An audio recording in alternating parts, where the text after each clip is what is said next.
pensé nous bien passer en classe 2 parce que les risques peuvent augmenter. Et donc, nous besoin continuer à informer la population de tout ce qui peut arriver pour être prêt pour prendre des mesures qui sont. Hier, au rappel, quand nous étions réunis ici, Célida, il y a encore une forte tempête tropicale. Et dans 12 heures, il a intensifié rapidement, il gagne en intensité. Et hier soir, déjà, vers 8 heures par là, il finit une cyclone tropicale intense. Right?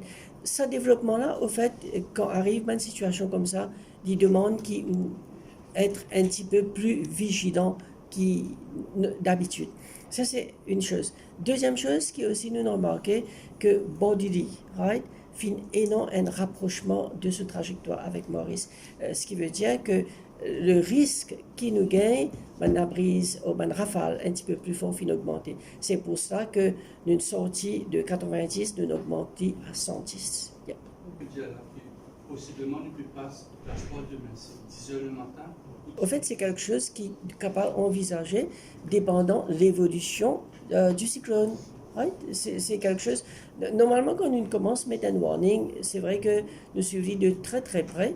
Mais dans tout cyclone, il y a beaucoup d'incertitudes et tout ça nous besoin prendre en considération. Yep. Je connais la pression au centre qui, Météo Maurice, c'est 950 hectopascal. Et ça, nous, en accord avec le CMRS de la Réunion. C'est vrai que tout près le centre du cyclone, il y a beaucoup de pluie, right? Parce qu'il y a un cyclone tropical intense. Mais aussi, nous trouvons que le cyclone il passe à l'est de Maurice. D'habitude, concentration de la pluie, il trouve à l'est du cyclone. Et donc, si vous avez le cyclone, par exemple, comme il était, plus gros la pluie, il tombe par côte Rodrigue. Mais quand même, il n'y a pas une bande nuageuse associée avec Silila pour traverser Maurice, pour passer dans Maurice, et ça peut donner la pluie.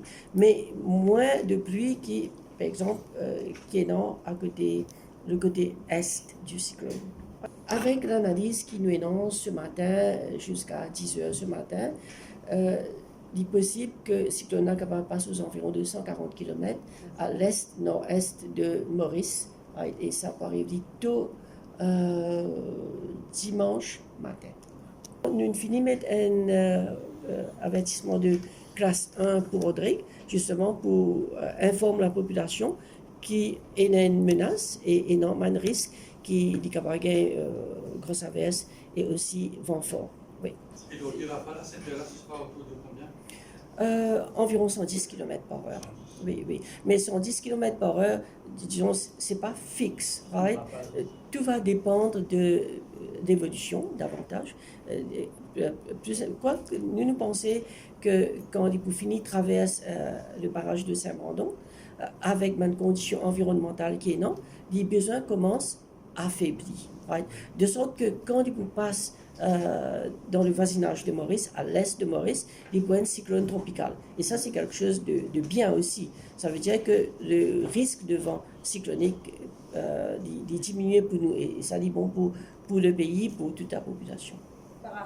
Bon, pour la nourriture, vous connaissez, nous devons faire une distinction quand nous cause mauvais temps, quand nous cause flooding et quand nous cause cyclone. Quand nous cause flooding, ça veut dire n'importe qui s'en est capable de sortir depuis sur la case. Parce que nous plus des hauts. Mais quand nous cause cyclone, comment on connaît, cyclone classe 3, nous ne sommes pas capables de quitter, nous ne sommes pas capables de sortir nos chemins.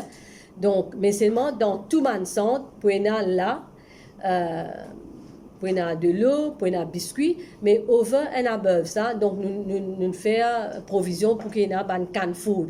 Ça veut dire baked beans, fruits secs, jus, etc. On finit donner l'instruction pour qu'il, dans tout le centre, finit mettre à la disposition, finit mettre sa provision là. Comme vous connaissez, nous avons 172 centres de refuge qui sont déjà listés, mais bien souvent, il y a une place qui est dans flood prone areas et ben du monde besoin quitter la case. Si nous avons un centre de refuge n'est pas suffisant, là nous pouvons besoin prendre un centre de jeunesse et pour nous capables manager sa crise là. Et nous donnons une consigne très claire, surtout en ce qui s'agit de nettoyage du ban drain. Nous disons chaque collectivité locale veiller à ce que le travail faire correctement. Je fais l'appel à la population aussi parce qu'il nous besoin coup de main de la population aussi. Si jamais le cyclone vient taper le Maurice, ben, qu'il nous capable gérer la situation et surtout nous très concernés par la sécurité, la protection de nos bandimoni. Je veux bien dire aussi que le Premier ministre est absent du pays, mais il est en contact avec le Premier ministre, il est très concerné. Donc, toute bonne décision qu'il nous peut prendre, le Premier ministre est au courant et il aussi, côté il peut monitorer la situation de très près.